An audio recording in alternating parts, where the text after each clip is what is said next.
Hey, it's Jordan. I am here still in Detroit. Yesterday we covered a meeting with some current and former auto workers about the layoffs that are hitting Detroit.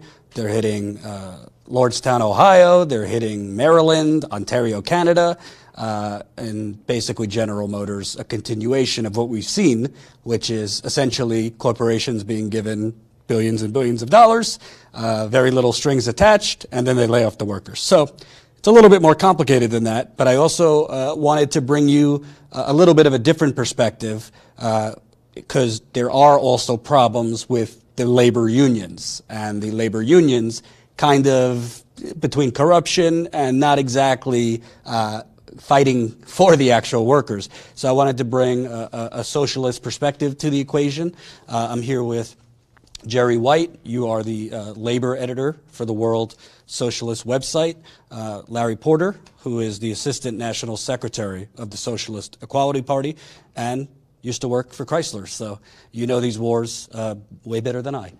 So thanks for doing it. First wanted to ask you guys, I missed it, but you did a protest on Saturday against exactly what we're talking about. Can you kind of talk about what we're seeing in Detroit, Warren, where a plant is closing specifically? We're not seeing mass like strikes or anything like that. It seems like workers are deathly afraid to speak out or organize right now. Beyond your protest, are we seeing any real action here against these layoffs? Well, the demonstration that we held on Saturday, February 9th, gave expression to a very deep sentiment of anger and opposition to the plant closings. Workers are totally outraged over this. The shutdown of 3 major assembly plants and 2 transmission plants is going to have a devastating impact on areas already hit by years of deindustrialization.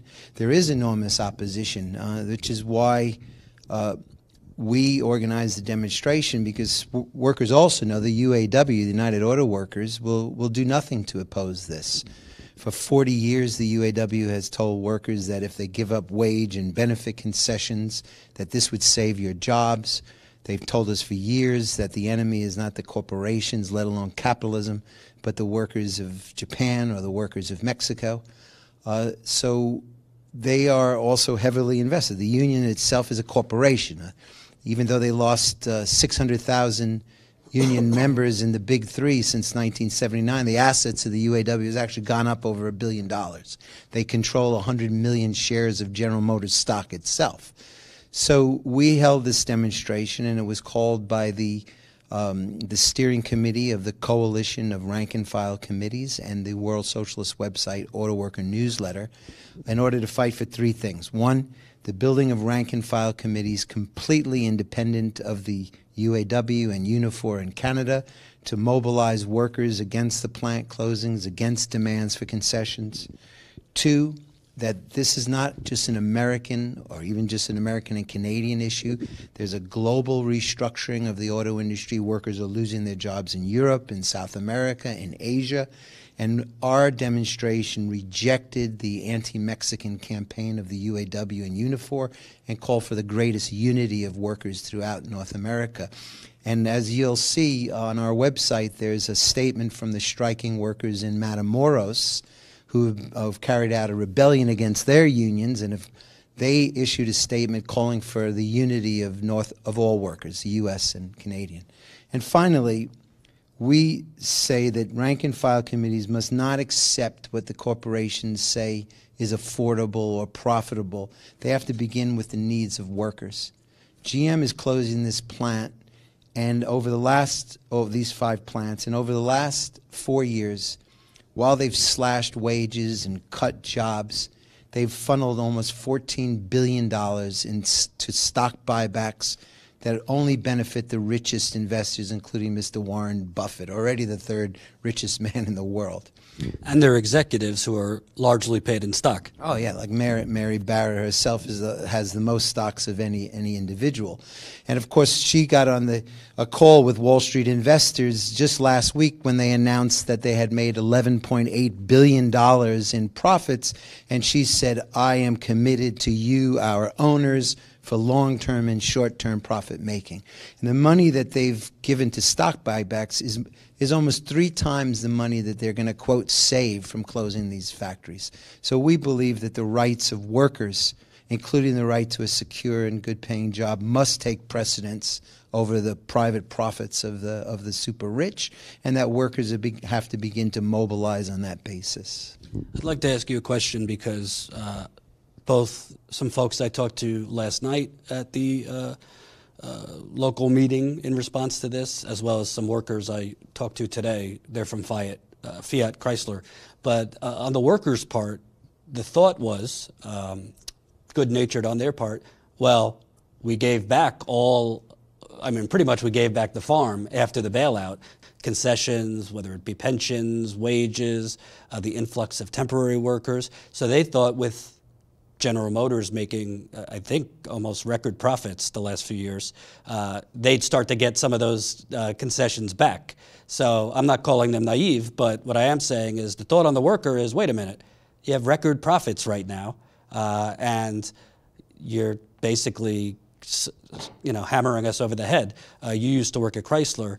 It seems to me that really what General Motors has been doing is what a lot of corporations have been doing, hammering you over the head so you're desperate, like we're going to lay off 15,000 people, so that you'll take anything at the time of contract negotiations. Well, there's no question that the policies of Barra and General Motors is to preempt and, in fact, threaten the workers that if there's any action taken at all, they're going to lose their jobs, and to use the jobs as a hammer against the workers.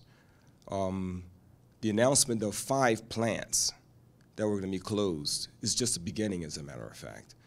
But that's being used again to as a tool to threaten the workers, and also to show that they're prepared to do anything necessary in order to make the profits, even when the economy is in a recession. When they negotiated the contract back in 2009, they did it with the agreement of Obama to institute the tier system as an institution within the company.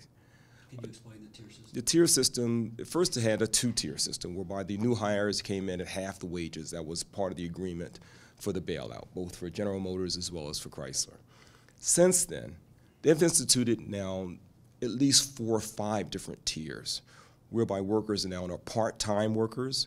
Workers are coming in from temporary agencies, making as little as a little bit more than minimum wage. And all of the workers are doing the same work, including the older workers. On that basis, the company's making enormous profits. And in fact, that's one of the arguments they're making about bringing the jobs back to the U.S. is that they're able to make a higher level of profit in the U.S. than they can in other countries. So this is something that the UAW agreed to. At the same time, when they made that agreement in 2009, as Jerry was raising, they made an agreement to take over the health care of the workers, the VIBA, they call it the VIBA, and on that basis get the stock from the company. Sorry. This was the UAW who took over the health care. Retirees health care. It's astonishing what we're talking about here. As Jerry said, 100 million, but in Chrysler, they have 55% ownership of the stock of Chrysler. It's astonishing. I mean, they're in partnership with the company.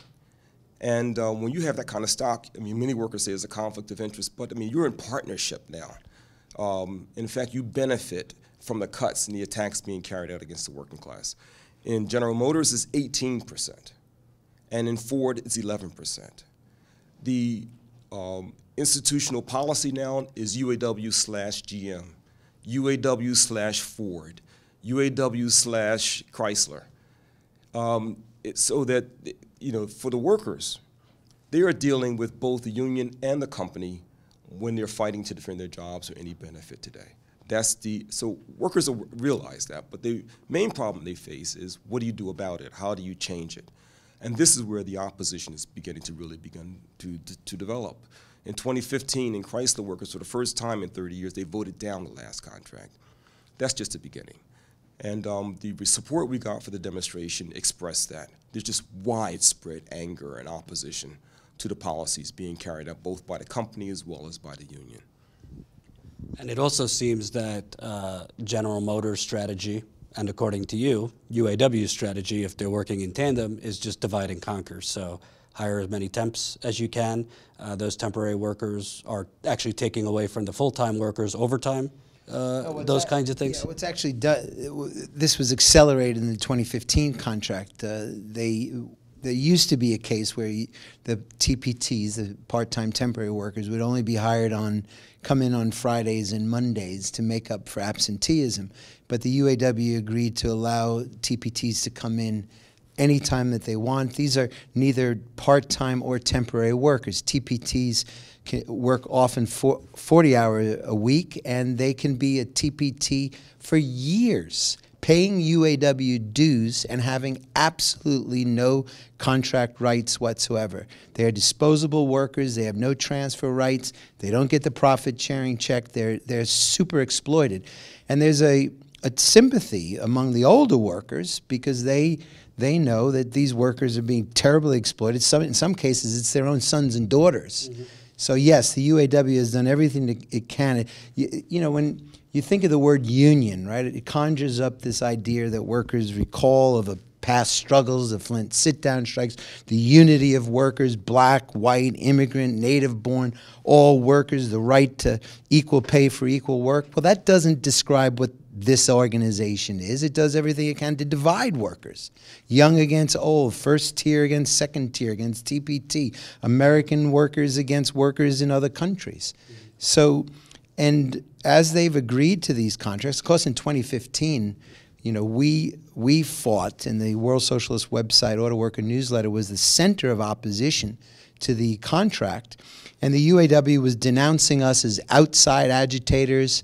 They even coined the term at the time, fake news. When it sounds like Bill O'Reilly back in the day. Yeah, exactly. But who? And then it turned out that in fact the UAW officials were paid millions of dollars in bribes by Fiat Chrysler, funneled through the UAW Chrysler Training Center here in Detroit. You know, the General Holyfield and other Norwood Jewell, all these other people, they went off to Palm Springs on golf circuits.